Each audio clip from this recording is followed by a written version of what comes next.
savvy. As Kathy said, they're really getting out of the checkbook philanthropy business and much more into a partnership and a relationship, whether it's with a local NGO or with its, an international NGO.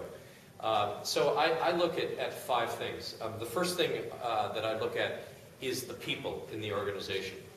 Every business has employees, and most of them, because they're employed, most of them have some kinds of skills that they have. And that could be a professional skill like accounting or legal skills, or it could just be, simply, they're strong. Maybe it's a moving company. They've got the capacity to move something from here to there.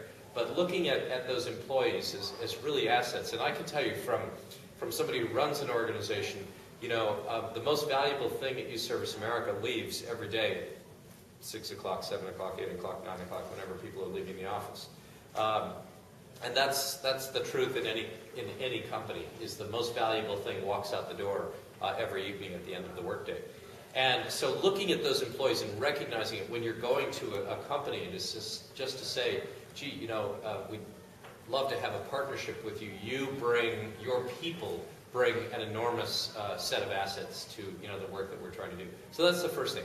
The second thing that they bring is name recognition, a brand. When I say Ritz-Carlton or I say State Farm, 1 out of every 4 cars that drives by is insured by State Farm. Ritz-Carlton, one of those prestigious brands in the world. Brands, and whether it could be a local company in your town, it could be the local drugstore. But the fact is, every day somebody goes by Smith's Drugs, and everybody knows who Smith's Drugs are. That's where my grandparents get their prescriptions. It's where my kids go in to get their flu shots. So every company has that kind of a brand recognition. They also bring marketing because they're in the sales business. They're taking ads out all the time. They're talking to people about their product. If you can connect your wagon to what they're doing, to their star, that marketing energy that they're putting out there can be really, really powerful and really helpful to what you're doing. State Farm ran a whole bunch of ads in National Geographic about service learning. And guess what? They put our logo in. They put our website in there. And were they trying to do anything, sell insurance with that? No, not really. I mean, they were trying to position the brand, but they were also trying to tell their story about education. And in partnership with us, they used us as the example of that. So we got to rise with their star and their story about education, why they consider education so important. So getting into those marketing hooks, I think, are really important. So people, brand, the marketing techniques that take place, the money. There's no question that the money is really important. And how you look at the money and how you structure that, is really a critical piece to this. Making sure that the budget that you're giving them is reported back to them, that you really explain to them how did you spend the money. Can you account for it? And did you give them a budget and if it didn't meet it, or if you decided to switch gears and do something else, make sure that they're in on that, because the one thing that I always like to say is it's not my money. It's State Farm's money. They've entrusted it to me to do something very specific, and so I always want to be conscious of that. So those are just some of the things that you can think about as you're looking at a company and the kind of assets that they really bring to the work that you're trying to do. Is there a script that you have developed that are essential in the communication with a possible partner?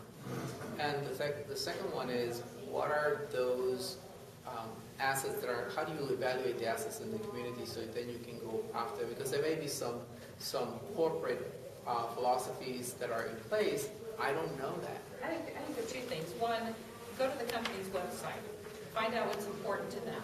And very few companies anymore don't have a website, and probably have a social responsibility section, and they'll tell you that they're interested in poverty, they're interested in hunger, they're interested in education, whatever that might be. So that's one good resource.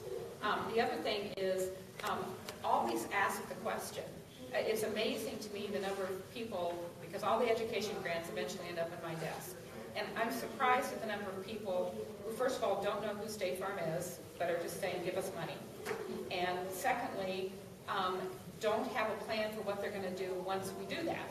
So those two things are critically important, but also to get a sense of what it is you'd really like to do and invite them in. I will tell you, and again, being a former teacher, schools are not the easiest places to break into.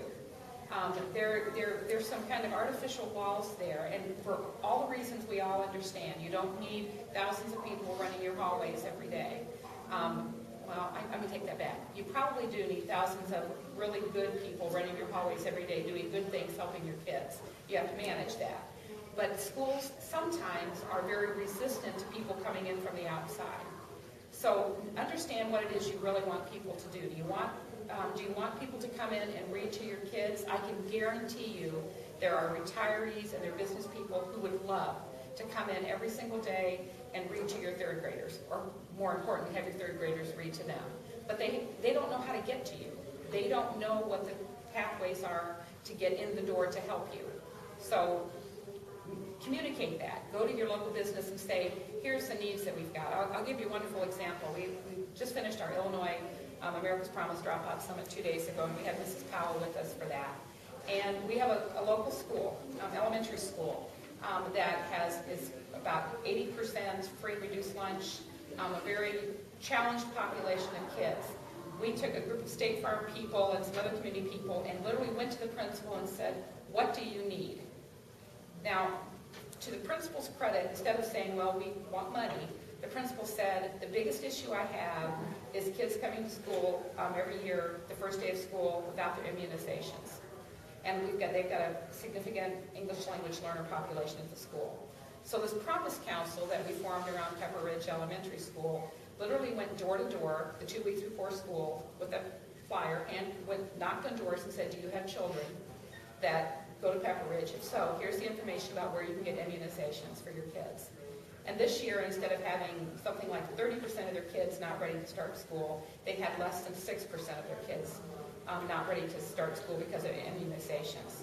And this Promise Council is now working with the principal. The principal is identifying things that they need help with. There was a young lady who needed glasses. And there was an optometrist in town who was more than happy to provide that free of charge. But sometimes you have to go to the business and say, I have needs, and your people are going to be something that can help me with that, as much as your money is going to.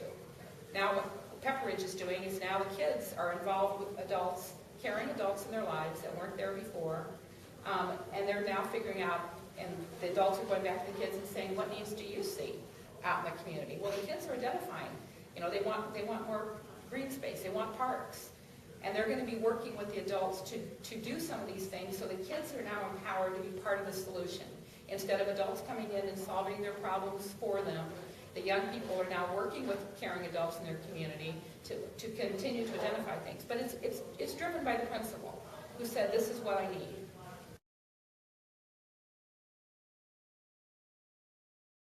Final thing for the hotels that were asked very quickly to identify a local school to partner with. Obviously, finding principals and teachers that were excited to be engaged in the initiative was key. But the hotels also went to their ladies and gentlemen to say, we're going to be looking for schools. These are the Title I schools in the local community. Which are the ones that you would like us to be partnered with? And we definitely saw a direction toward which are the ones that, in many cases, our employees were associated with. It was in their community. Their own employees went to, and I think for them, getting that engagement with, as you're looking for a business, maybe even trying to identify which businesses are linked to a workforce, are linked to maybe some of the students at your school is another way of making that connection. Because for any business, you want to be involved in areas that are of great interest to your employees. I think most businesses these days, I realize that there's that you're going to have much greater internal impact if you're focused on areas collectively that your employees, your workforce feel are valued. So